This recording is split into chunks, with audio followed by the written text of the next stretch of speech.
오늘은 성경 인물 강좌 아담 첫 시간입니다. 우리에게 주신 하나님의 말씀은 창세기 1장 26절에서 27절 그리고 창세기 2장 7절 말씀입니다. 제가 봉독하겠습니다. 하나님이 이르시되 우리의 형상을 따라 우리의 모양대로 우리가 사람을 만들고 그들로 바다의 물고기와 하늘의 새와 가축과 온 땅과 땅에 기는 모든 것을 다스리게 하자 하시고 하나님이 자기 형상 곧 하나님의 형상대로 사람을 창조하시되 남자와 여자를 창조하시고 2장 7절 보겠습니다.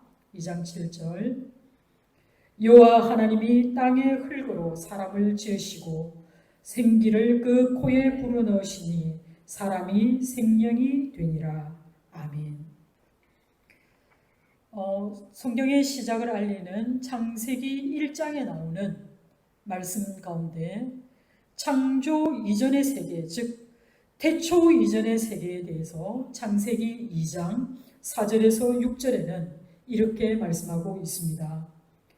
이것이 천지가 창조될 때에 하늘과 땅의 내력이니 여호와 하나님이 땅과 하늘을 만드시던 날에 여호와 하나님이 땅에 비를 내리지 아니하셨고 땅을 갈 사람도 없었으므로 들에는 초목이 아직 없었고 밭에는 채소가 나지 아니하였으며 안개만 땅에서 올라와 온 지면을 적셨더라.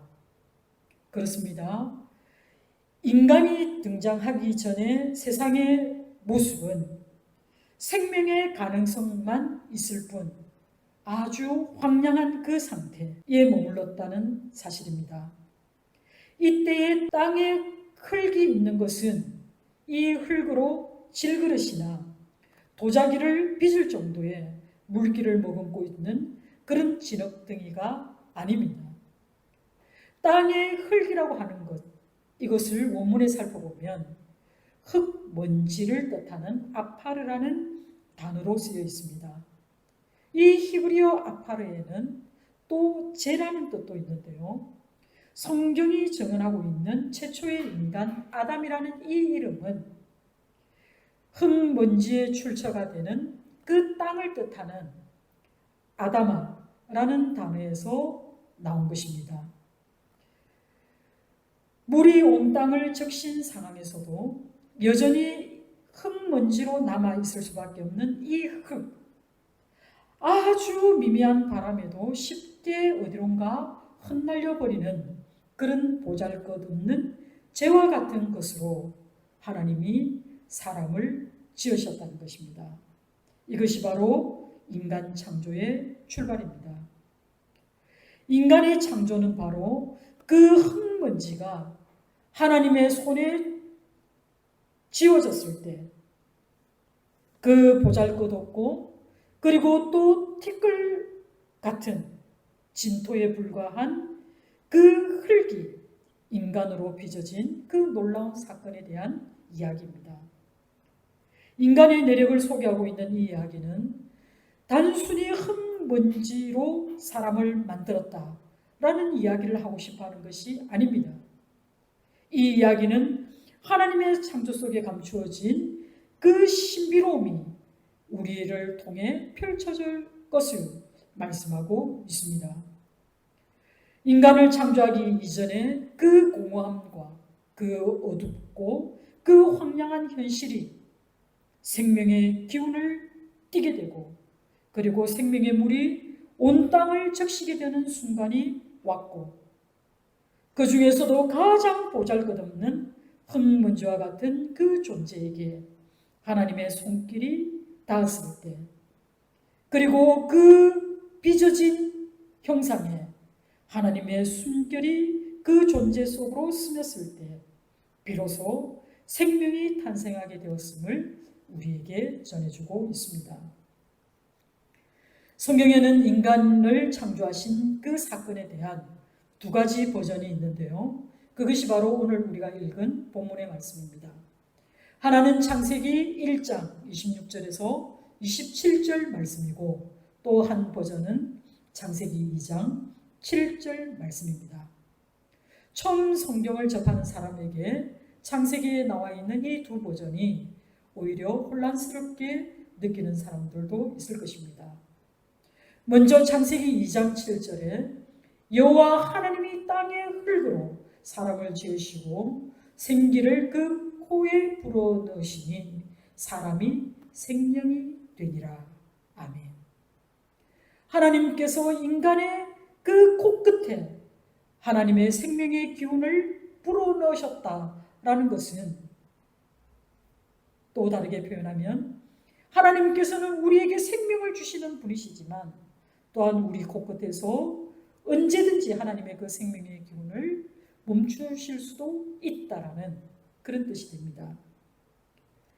아담의 육체는 흙에서 왔으나 그의 본질적인 생명은 그에게 생기를 불어넣어 그를 생명이 되게 하신 하나님으로부터 왔음을 말씀합니다.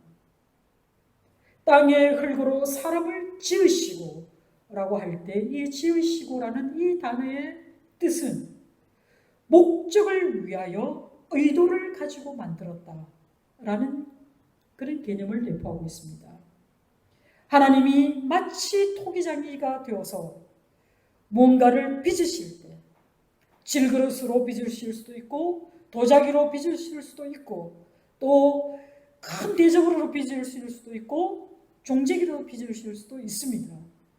그 빚으시는 이의 목적에 따라 하나님은 사람을 지으셨다라는 말씀이 여기에 포함되어 있습니다.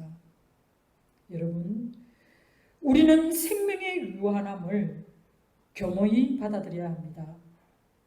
우리는 생명을 주시는 하나님 앞에서 살아가는 존재라는 것을 잊어서는 안 됩니다. 생명의 유한함을 아는 사람은 그리고 겸허히 그 삶을 받아들이고 경건하게 살아가는 사람은 유한한 생명 너머에 있는 영원한 하나님 나라를 바라볼 수 있습니다. 인간과 마찬가지로 하나님은 동물 역시 흙이라는 재료를 가지고 만드셨다는 것을 우리는 창세기 1장 24절에서 25절에서 발견할 수 있습니다. 하나님이 아담에게 하셨던 것처럼 그 동물에게도 생기를 불어넣으셨다라는 기록은 없습니다. 동물들이 하나님의 형상대로 지음을 받았다는 기록도 성경에는 없습니다. 하나님을 배제시키면 아담은 단순히 하나의 동물로 규정될 수밖에 없습니다. 아무리 그가 재능이 있고 또 다른 어떤 동물들보다도 출중할지라도 동물에 불과할 것입니다. 그러나 그 본질이 흙인 그 존재에 하나님의 신성이라는 것이 독특하게 결합됨으로써 인간은 동물과 구별되었습니다. 하나님은 이 사람을 지으실 때 하나님의 형상대로 아담을 지으셨다라고 말씀합니다. 창세기 1장 26절에서 27절 말씀에 하나님이 이르시되 우리의 형상을 따라 우리의 모양대로 우리가 사람을 만들고 라고 말씀하신 것처럼 하나님께서는 우리라는 그런 한 공동체로 존재하고 계신다는 것을 알게 됩니다. 여기서 분명히 하나님에 대한 개념은 단수가 아니라 복수 개념입니다.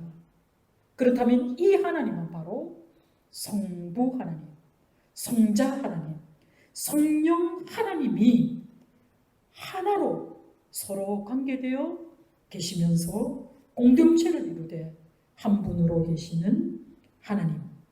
그리고 이 존재 자체는 우리가 성경을 통틀어 알고 있는 것처럼 사랑으로 긴밀히 연결되어 있는 사랑으로 존재하시는 그 하나님이신 것입니다. 이와 같이 인간은 삼위일체 하나님으로 말미암아 창조되었습니다. 즉 사람은 전 존재가 하나님의 성품의 영향을 받았기 때문에 이성적이고 윤리적이고 그리고 종교적인 능력을 지닌 그런 존재로 창조되었습니다. 영이신 하나님을 구체적으로 표현할 수 있는 그런 존재로 우리가 지음을 받았다는 사실입니다. 이렇게 창조된 인간에게 하나님께서는 그들로 바다의 물고기와 하늘의 새와 가축과 온 땅과 땅에 기는 모든 것을 다스리게 하시려는 목적을 가지고 계셨습니다. 그 하나님은 자기의 형상, 곧 하나님의 형상대로 사람을 창조하시되 남자와 여자로 창조하셨습니다. 여기서 말씀하시는 형상이라고 하는 것은 하나님의 모습입니다. 여기서 말하는 모양이라고 하는 것은 우리 하나님의 품성을 의미합니다.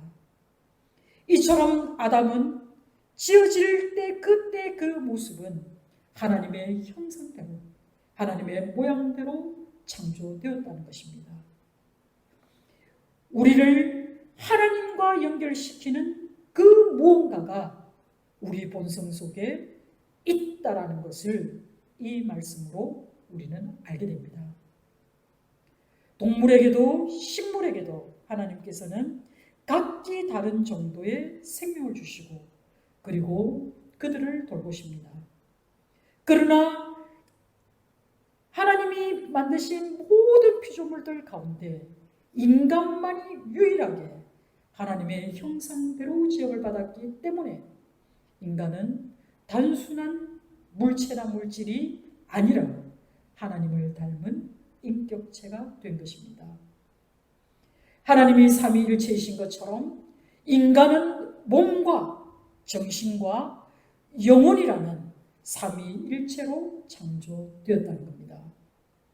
데살로니가 5장 23절에서 평강의 하나님이 친히 너희를 온전히 거룩하게 하시고 또 너희의 온 영과 혼과 몸이 우리 주 예수 그리스도께서 강림하실 때에 흠 없게 보존되기를 원하노라 말씀하신 것처럼 바울도 우리 인간이 몸과 영과 혼으로 되어 있다고 말해주고 있습니다. 성경은 우리 존재의 근본을 알려주고 있는 책입니다. 나라는 사람이 어떻게 시작되었는지 나의 본원을 알려주는 것이 성경입니다. 내가 왜 지음을 받았는지, 사람이 왜 살아가야 하는지 우리의 그 근본적인 질문에 대답해 주고 있는 것이 바로 성경입니다.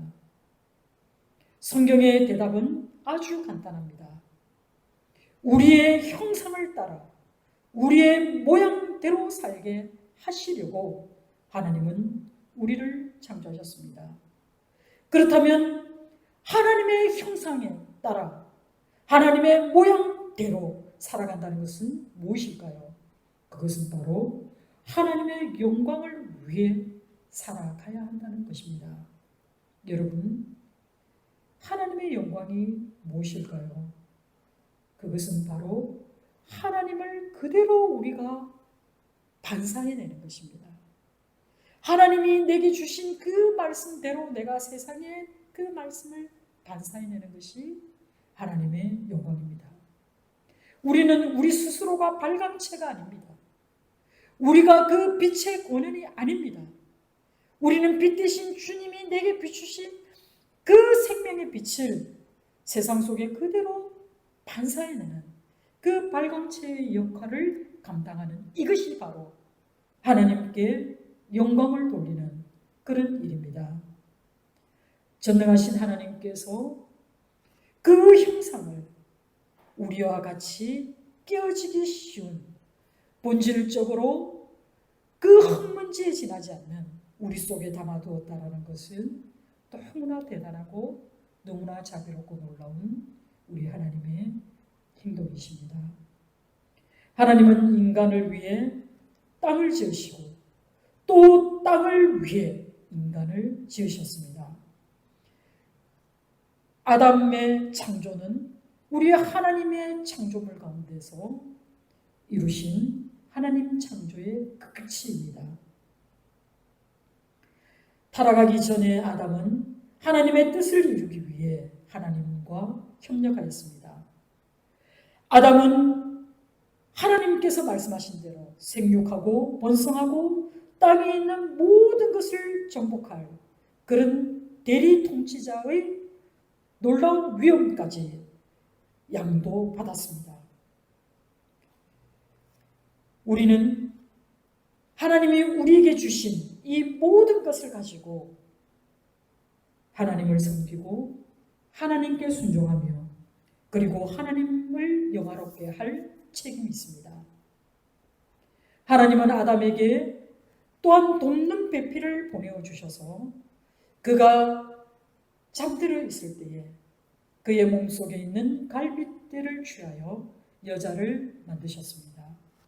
그런데 여기서 우리가 눈여겨볼 만한 것은 하나님이 여자를 만드실 때에 흙을 소재로 삼지 않았다는 겁니다. 오히려 아담을 재료로 사용하여 여자를 만들었다는 사실이 참으로 새롭습니다. 왜 하필이면 하나님은 아담 속에 있는 재료, 즉 그의 갈빗대를 사용하여서 여자를 만드셨을까요? 하와는 아담 속에 있었다는 뜻이고, 그리고 아담은 그 여자를 보자마자 그 존재가 누구인지를 단박에 알아보았습니다. 그의 고백은 이는 내 뼈 중에 뼈요 살 중에 살이라. 이것을 남자에게서 취하였음즉 여자라 부르리라 고백하였습니다. 이는 곧 너는 나다. 너는 나의 생명과도 같다. 라는 고백인 것입니다. 하나님의 형상으로 지어진 그 아담처럼 아담은 자기 속에 있던 그 여자를 보았을 때 너는 나다. 너는 나의 생명이다. 라고 고백하며 그 모든 것을 본질적으로 규명할 만큼 아담은 지혜로웠습니다. 아담과 그의 아내 하와는 하나님과 교제하였고 그리고 하나님의 뜻을 행하며 하나님께서 주신 그 모든 복을 누렸습니다. 아담은 타락하기 전에는 그 여자의 이름을 지어 부르지 않았지만 범죄한 후 하나님의 동산에서 떠난 후 그녀의 이름을 하와, 즉 모든 산자의 어머니라는 이름으로 그녀를 불렀습니다.